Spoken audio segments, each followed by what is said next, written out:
This is the iPhone app show.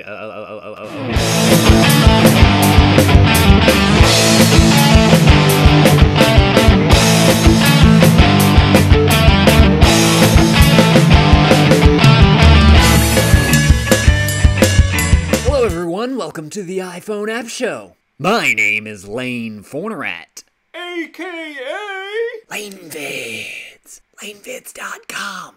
Make sure to check out that website and also subscribe right there. Hit the button right there. Just click it if you really like the show. I'm definitely going to bring you a lot more, so make sure you hit the subscribe button. Yeah! Today, we're going to take a look at another application, which I mentioned in the last episode, to where you can go a little bit further with your pictures. Remember from Auto Stitch? We did Auto Stitch last time, and now I want to go a step further with your photos. Boop. Today's application that we're going to take a look at is a free one, first of all. It's called PSMobile, which stands for Photoshop Mobile. So you open up here and you have two options. You can select a photo or take a photo. On the bottom, we have Edit, Online, Upload, and Settings. If you want to sign up for Photoshop Mobile online, you can. It's a place where you can just store your pictures, type in username, password, and hit join or sign in.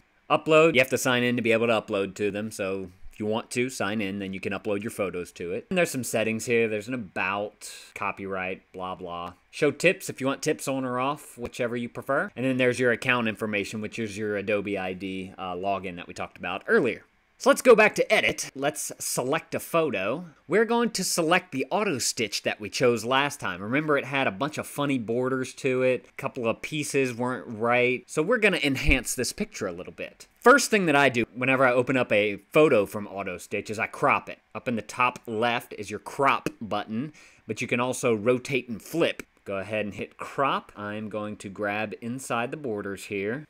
Sometimes it's a little tough to do with your fingers, but you just got to make it happen. I want to cut off my knees because I don't have that many knees. And I also want to make sure that I cut off that top part there where the border is, because that is not defined well. And I want to try and get as much of the photo as I can to keep it looking good. That looks pretty good right there. I'm going to hit the check mark on the bottom right. On the bottom left, there's an X if you want to cancel out of this. And that'll crop it for you. Now you have a nice cropped image. That's one of the main things that I use Photoshop Mobile for. Now usually with the iPhone pictures, I find that the colors aren't bright enough. So you can go into your color palette here and do some exposure, saturation, tint, and black and white adjustments. The way these work, we'll try exposure. Put your finger on your phone, just drag. And there's a number at the top, -64 to +64. You can just adjust any of the settings that you want to. Hit the check to keep, hit the X to delete, or if you just want to turn it black and white, you can hit black and white. There's no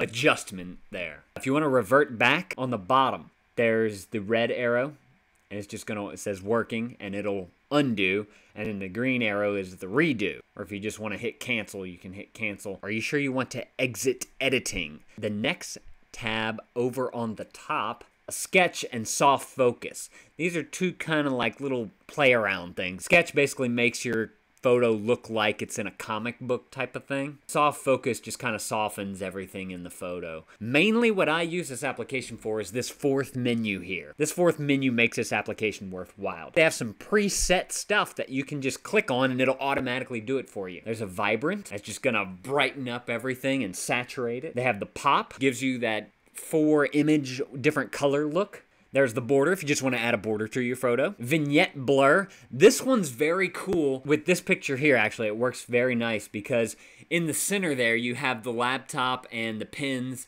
and the water bottles there. What the Vignette Blur does, it kind of takes that circled area and really sharpens it out, and then it blurs the rest of it, so it really draws the eye to that particular part of the image. Very cool. I like that one. Next one is a warm vintage. Just kind of gives it that orangey green look, orangey yellow look.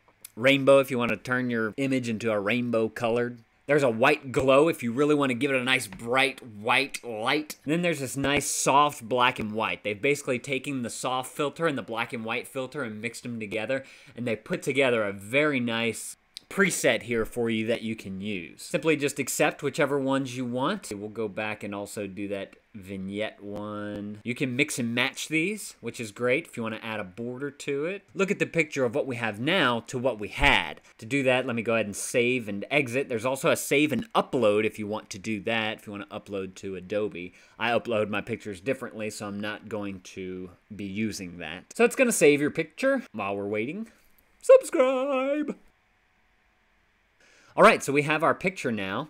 And I'm going to click my home button, and I'm going to go back into my camera roll. Now you'll notice that our new picture is right there in our camera roll. And from there we can send via email, assign to a contact, or use as wallpaper. And you can use all the other photos, applications, functions.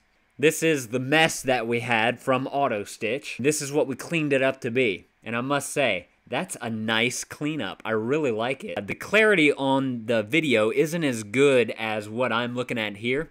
So what I'm going to do, if you go to LaneVids.com, I'm going to upload this picture and I'll put it down below the video. So make sure to check out the photos down below. I was talking about, in the last episode, a picture that I did with 49 pictures. It was 49 auto-stitched pictures together.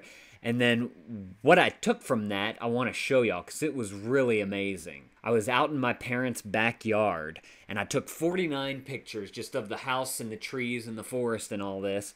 And I auto-stitched them all together. And then I took it into Photoshop Mobile. Here it is. Okay, I auto-stitched it. This is what the auto-stitched originally looked like. It was this long, you know, weird borders. The good part of it was right about here. So what I did is I took that image, brought it into Photoshop Mobile, cropped it, put some effects on it, and we came out with this really awesome portrait here. I'm really proud of this one. I like the way it came out, the way the trees are stretched out, but they overhang over the house, but there's this nice white glow over the roof of the house. And it's got that very fisheye almost lens on the house. It was a very cool looking picture. I'm gonna put this one right below the video too if you want to check that one out. Just some of the cool pictures that I've taken with the Photoshop mobile application that I definitely recommend that you check it out. I'm gonna put a link over into the sidebar. Click it. Free, totally free app. Definitely recommend you check it out. Also, make sure to hit up my website, LaneVids.com, if you want to see a few of the other panoramic pictures I've used with Auto Stitch and whatnot, and what I've done with Photoshop Mobile. And please subscribe to the iPhone App Show. I'd really appreciate it. Helps me out, helps you out. You'll know when the next iPhone App Show is available. That's it. Y'all have a good one. Oh, shiggity shank, my biggity bank. Hey, subscribe! And go to LaneVids.com and follow me on Twitter.